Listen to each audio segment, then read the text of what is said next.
meu padawan querido, minha calopsita manca, meu bebê sem chupeta, minha chupeta sem bebê. Bem-vindo ao Manual do Como, no nosso segundo episódio. E hoje a gente vai falar sobre os pilares do Manual do Aluno de Sucesso. Primeiro deles, autonomia. Por que eu vou falar de autonomia? Porque você precisa ser capaz de definir a sua própria metodologia. O nosso papel aqui é te orientar, é te ajudar, mas não tem fórmula certa. Mas ainda, aliado à autonomia vem a autorresponsabilidade. Se você está aqui porque seus pais querem que você esteja, dá pausa nesse vídeo e nem continue, porque você não vai a lugar nenhum nesse vídeo. Esse é o primeiro e o mais importante pilar, que garante todos os outros. Tudo que a gente vai fazer aqui depende de você. Autorresponsabilidade, que é o que vem com isso, significa assumir responsabilidade por suas próprias ações e as consequências dela. Portanto, amadureça, responsabilize-se, tenha autonomia, porque a gente vai te propor aqui diversas soluções. Mas se você não tiver autonomia para adaptá-las, se você não tiver criatividade para adaptá-las, que é o nosso segundo pilar, a gente não vai a lugar nenhum. Eu espero que você saiba estruturar os seus métodos, seus processos, suas soluções. Espero que você tenha criatividade para adaptar as soluções que a gente vai propor aqui. Qual é o horário que você rende melhor? Que você estuda melhor? Por quê? Como você pode usar isso a seu favor? Por isso, criatividade é o nosso segundo pilar. O terceiro, colaboração. Uma pessoa muito inteligente uma vez disse que quem caminha sozinho pode até chegar mais rápido, mas aquele que vai acompanhado certamente vai mais longe. Sabe que é um dos nossos pilares, inspirar e ensinar os outros. Um estudante de verdade, lembra, se você está no segundo vídeo é porque você já deixou de ser aluno, você passou a ser um estudante, sujeito ativo do processo de aprender. Um estudante de verdade busca enxergar seu colega como companheiro, não como concorrente. Uma das melhores formas de você fazer isso é você tirando dúvidas. Colabore, chame, procure certamente perto de você. Tem um ex-aluno ou um aluno aprovado no EPICAR, que já passou na AFA, 01 de medicina. Por que você não se inspira nele? Por que você não vai até ele e pergunte, vem cá, o que você fez para isso? Como é que era a sua rotina? Qual era o seu método? Qual era o seu processo? Qual era a sua estratégia? Larga a timidez, porque em um dado momento você vai ser essa outra pessoa, que vai ter que estar disposta a colaborar. E por último, a autoconfiança. Mas tão importante quanto todas as outras.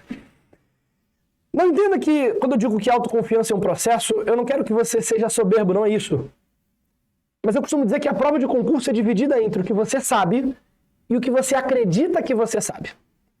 Essa segunda parte é exatamente o que define a autoconfiança. No dicionário, autoconfiança significa crença de que você não falhará, de que você é bem feito e de que você é forte o suficiente para conseguir alguma coisa. Reflita. O que significa eu sempre troco, autoconfiança?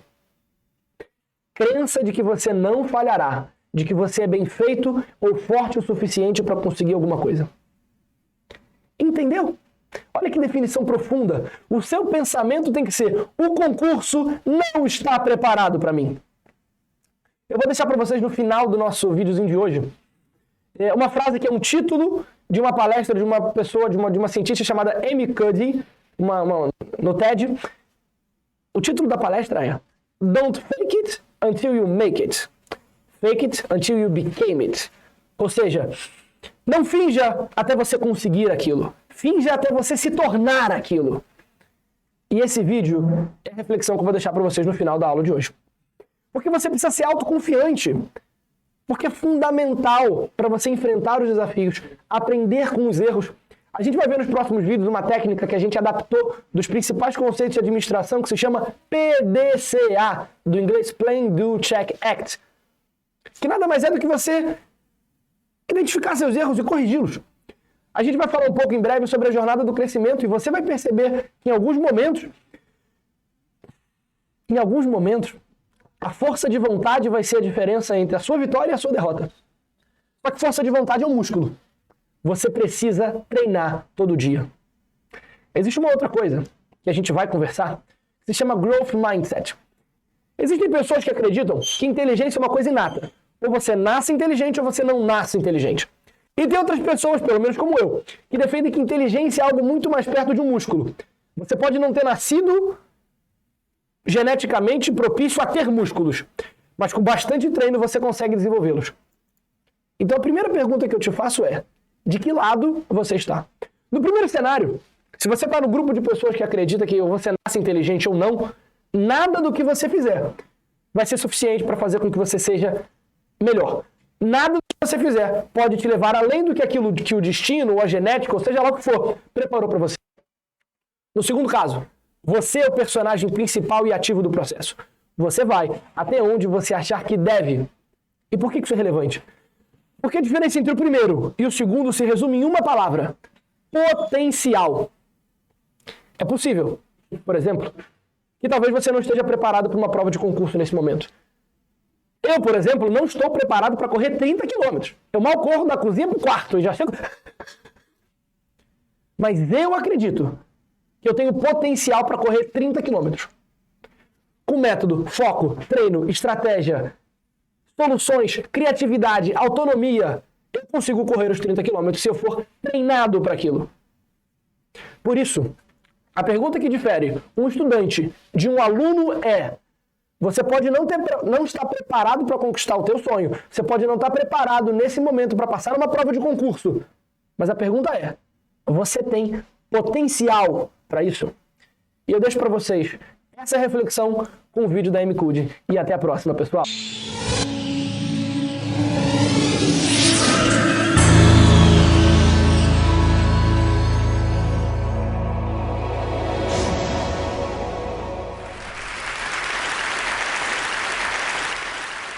So I want to start by offering you a free, no-tech life hack. And all it requires of you is this, that you change your posture for 2 minutes. But before I give it away, I want to ask you to right now do a little audit of your body and what you're doing with your body. So how many of you are sort of making yourselves smaller? Maybe you're hunching, crossing your legs, maybe wrapping your ankles. Sometimes we hold on to our arms like this. Sometimes we spread out. I see you. So I want you to pay attention to what you're doing right now. We're going to come back to that in a few minutes, and I'm hoping that if you sort of learn to tweak this a little bit, it could significantly change the way your life unfolds. So we're really fascinated with body language, and we're particularly interested in other people's body language. You know, we're interested in, like, you know, an awkward interaction, or a smile, or a contemptuous glance, or maybe a very awkward wink, or maybe even something like a handshake. Here they are arriving at number 10, and look at this lucky policeman gets to shake hands with the President of the United States. Oh, and here comes the Prime Minister of the... No.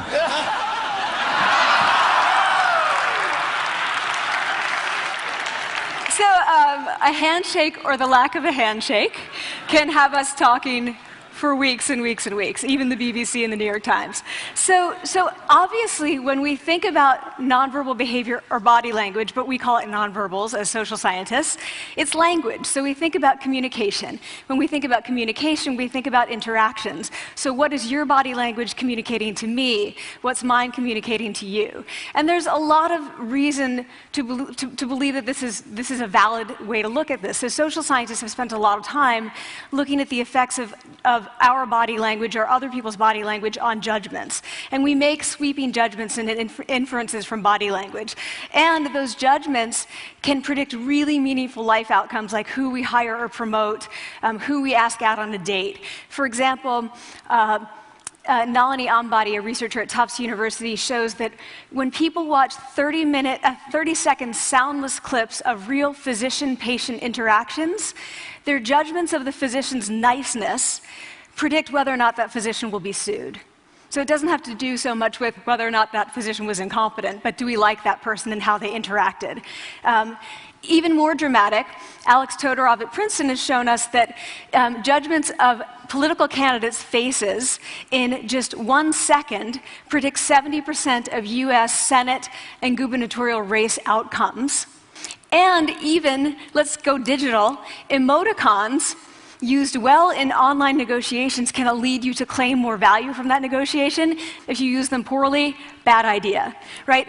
So So when we think of nonverbals, we think of how we judge others, how they judge us, and what the outcomes are. We tend to forget, though, the other audience that's influenced by our nonverbals, and that's ourselves. We are also influenced by our nonverbals, our thoughts and our feelings and our physiology. So what nonverbals am I talking about? I'm a social psychologist, I study prejudice, and I teach at a competitive business school. So it was inevitable that I would become interested in power dynamics. I became especially interested in nonverbal expressions of power and dominance. And what are nonverbal expressions of power and dominance? Well, this is what they are. So in the animal kingdom, they are about expanding. So you make yourself big, you stretch out, you take up space, you're basically opening up. It's about opening up. And this is true across the animal kingdom. It's not just limited to primates. And humans do the same thing. So they do this both when they have power sort of chronically, and also when they're feeling powerful in the moment. And this one is especially interesting because it really shows us how universal and old these expressions of power are. This expression, which is known as pride, Jessica Tracy has studied, she shows that people who are born with sight and people who are congenitally blind do this when they win at a physical competition. So when they cross the finish line and they've won, it doesn't matter if they've never seen anyone do it, they do this. So the arms up in the V, the chin is slightly lifted. What do we do when we feel powerless? We do exactly the opposite. We close up, we wrap ourselves up, we make ourselves small. We don't want to bump into the person next to us. So again, both animals and humans do the same thing. And this is what happens when you put together high and low power. So what we tend to do when it comes to power is that we complement the other's nonverbals. So if someone's being really powerful with us, we tend to make ourselves smaller. We don't mirror them, we do the opposite of them. So I'm watching this behavior in the classroom, and what do I notice? I notice that MBA students really exhibit the full range of power nonverbals. So you have people who are like caricatures of alphas, like really coming into the room. They get right into the middle of the room before class even starts, like they really want to occupy space. When they sit down, they're sort of spread out. They raise their hands like this. You have other people who are virtually collapsing when they come in. As soon as they come in, you see it. You see it on their faces and their bodies, and they sit in their chair and they make themselves tiny, and they go like this when they raise their hand. I noticed a couple things about this. One, you're not going to be surprised, it seems to be related to gender. So women are much more likely to do this kind of thing than men. Women feel chronically less powerful than men, so this is not surprising. But the other thing I noticed is that it also seemed to be related to the extent to which the students were participating and how well they were participating. And this is really important in the MBA classroom because participation counts for half the grade. So business schools have been struggling with this gender grade gap. You get these equally qualified women and men coming in, and then you get these differences in grades, and it seems to be partly attributable to participation. So I started to wonder, okay, so you have these people coming in like this, and they're participating. Is it possible that we could get people to fake it, and would it lead them to participate more? So my main collaborator, Dana Carney, who's at Berkeley, and I really wanted to know, can you fake it till you make it? Like, can you do this just for a little while and actually experience a behavioral outcome that makes you seem more powerful? So we know that our nonverbals govern how other people think and feel about us. There's a lot of evidence, but our question really was, do our nonverbals govern how we think and feel about ourselves? There's some evidence that they do. So, for example, when we smile when we feel happy, but also when we're forced to smile by holding a pen in our teeth like this, it makes us feel happy. So it goes both ways. When it comes to power, it also goes both ways. So when you feel powerful, you're more likely to do this, but it's also possible that when you pretend to be powerful, you are more likely to actually feel powerful. So the second question really was, so we know that our minds change our bodies, but is it also true that our bodies change our minds? And when I say minds, in the case of the powerful, what am I talking about? So I'm talking about thoughts, and feelings and the sort of physiological things that make up our thoughts and feelings. And in my case, that's hormones. I look at hormones. So what do the minds of the powerful versus the powerless look like? So powerful people tend to be, not surprisingly, more assertive and more confident, more optimistic. They actually feel that they're going to win even at games of chance. They also tend to be able to think more abstractly. So there are a lot of differences. They take more risks. There are a lot of differences between powerful and powerless people.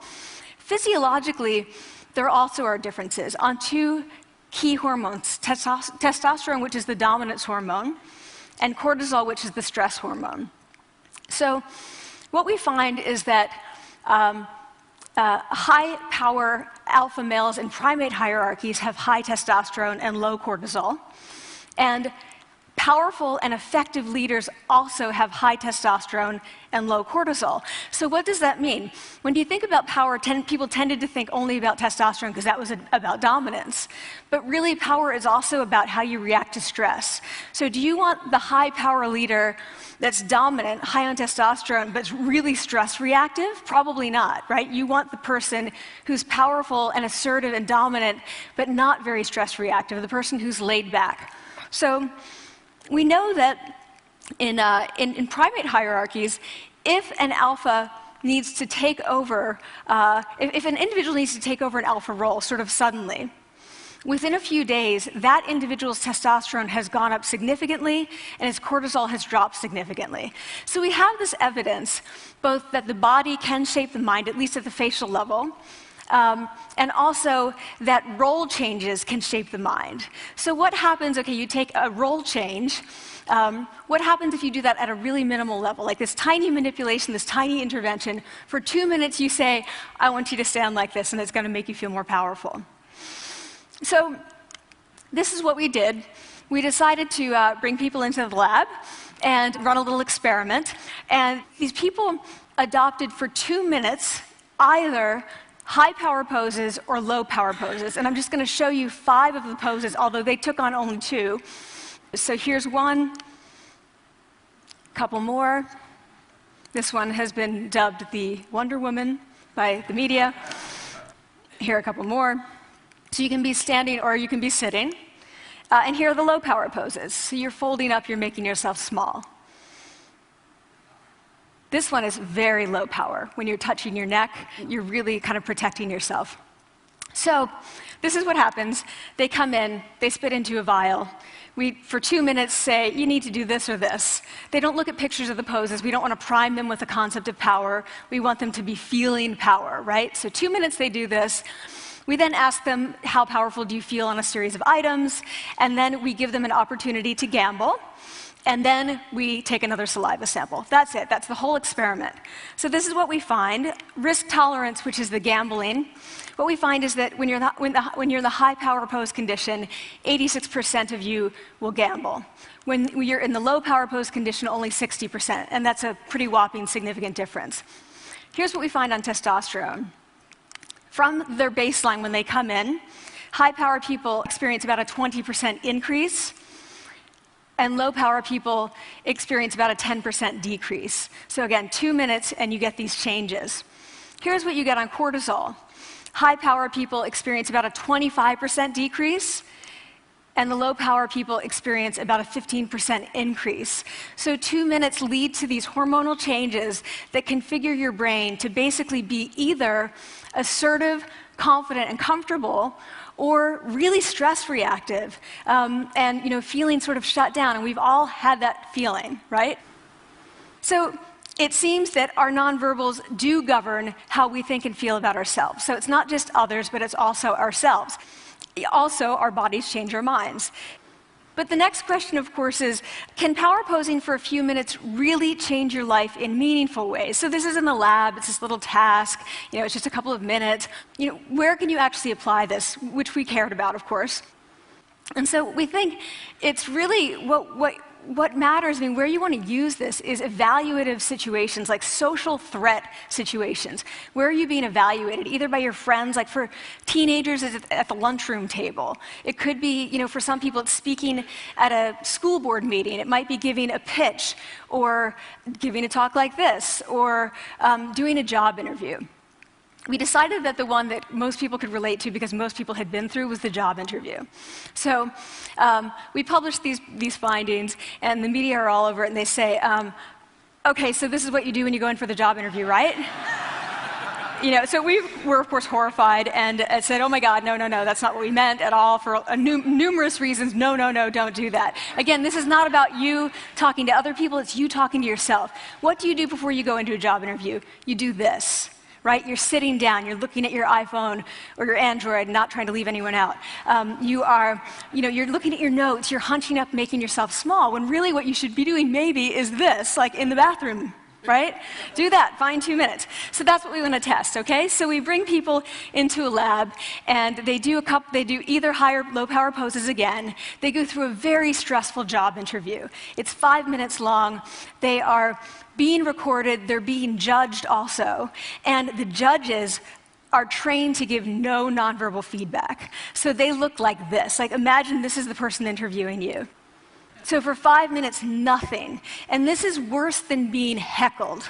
People hate this. It's what Marianne LaFrance calls standing in social quicksand. So this really spikes your cortisol. So this is the job interview we put them through, because we really wanted to see what happened. We then have these coders look at these tapes, 4 of them. They're blind to the hypothesis, they're blind to the conditions. They have no idea who's been posing in what pose. And they end up looking at these sets of tapes, and they say, oh, we want to hire these people, all the high power posers. We don't want to hire these people.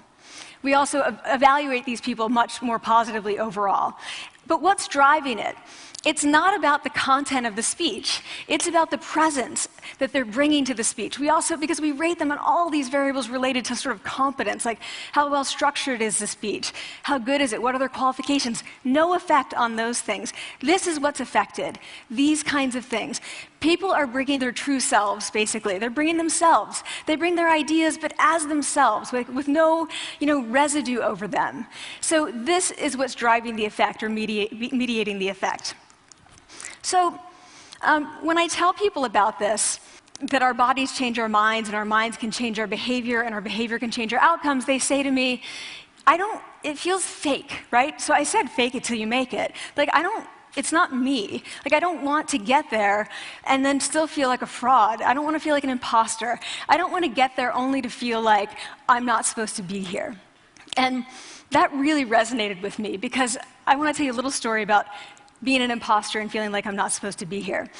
When I was 19, I was in a really bad car accident. I was thrown out of a car, rolled several times. I was thrown from the car, and I woke up in a head injury rehab ward, and I had been withdrawn from college, and I learned that my IQ had dropped by 2 standard deviations, which was very traumatic. I knew my IQ because I had identified with being smart, and I had been called gifted as a child. So I'm taken out of college. I keep trying to go back. They say, you're not going to finish college. There are other things for you to do, but that's not going to work out for you. So I really struggled with this. And I have to say, having your identity taken from you, your core identity, and for me it was being smart, having that taken from you, there's nothing that leaves you feeling more powerless than that. So I felt entirely powerless. I worked and worked and worked, and I got lucky and worked and got lucky and worked. Eventually I graduated from college. It took me 4 years longer than my peers. And I convinced someone, my angel advisor, Susan Fisk, to take me on. And so I ended up at Princeton, and I was like, I am not supposed to be here. I am an imposter. And the night before my first year talk, and the first year talk at Princeton is a 20-minute talk to 20 people. That's it. I was so afraid of being found out the next day that I called her and said, I'm quitting. She was like, you are not quitting, because I took a gamble on you and you're staying. You're going to stay, and this is what you're going to do. You're going to fake it. You're going to do every talk that you ever get asked to do. You're just going to do it and do it and do it, even if you're terrified and just paralyzed and having an out-of-body experience, until you have this moment where you say, oh my gosh, I'm doing it. Like, I have become this. I am actually doing this. So that's what I did. 5 years in grad school. A few years, I'm at Northwestern. I moved to Harvard. I'm at Harvard. I'm not really thinking about it anymore, but for a long time I had been thinking, not supposed to be here, not supposed to be here. So at the end of my first year at Harvard, a student who had not talked in class the entire semester, who I had said, look, you gotta participate or else you're gonna fail, came into my office. I really didn't know her at all. And she came in totally defeated, and she said, I'm not supposed to be here.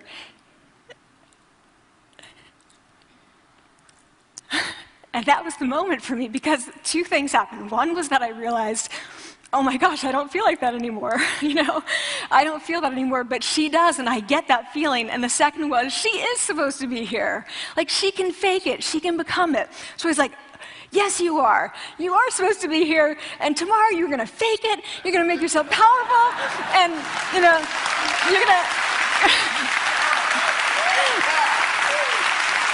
and you're gonna go into the classroom, and you are gonna give the best comment ever, And she gave the best comment ever, and people turned around, and they were like, oh my God, I didn't even notice her sitting there, She comes back to me months later, and I realized that she had not just faked it till she made it, she had actually faked it till she became it. So she had changed. And so I want to say to you, don't fake it till you make it, fake it till you become it. It's not do it enough until you actually become it and internalize. The last thing I want to leave you with is this. Tiny tweaks can lead to big changes. So this is 2 minutes. 2 minutes, 2 minutes, 2 minutes. Before you go into the next stressful evaluative situation, for 2 minutes, try doing this in the elevator, in a bathroom stall, at your desk behind closed doors. That's what you want to do. Configure your brain to cope the best in that situation. Get your testosterone up, get your cortisol down. Don't leave that situation feeling like, oh, I didn't show them who I am. Leave that situation feeling like, oh, I really feel like I got to say who I am and show who I am. So I want to ask you first, both to try power posing, and also I want to ask you to share the science, because this is simple. I don't have ego involved in this. Give it away. Share it with people, because the people who can use it the most are the ones with no resources and no technology and no status and no power. Give it to them, because they can do it in private. They need their bodies, privacy, and 2 minutes, and it can significantly change the outcomes of their life. Thank you.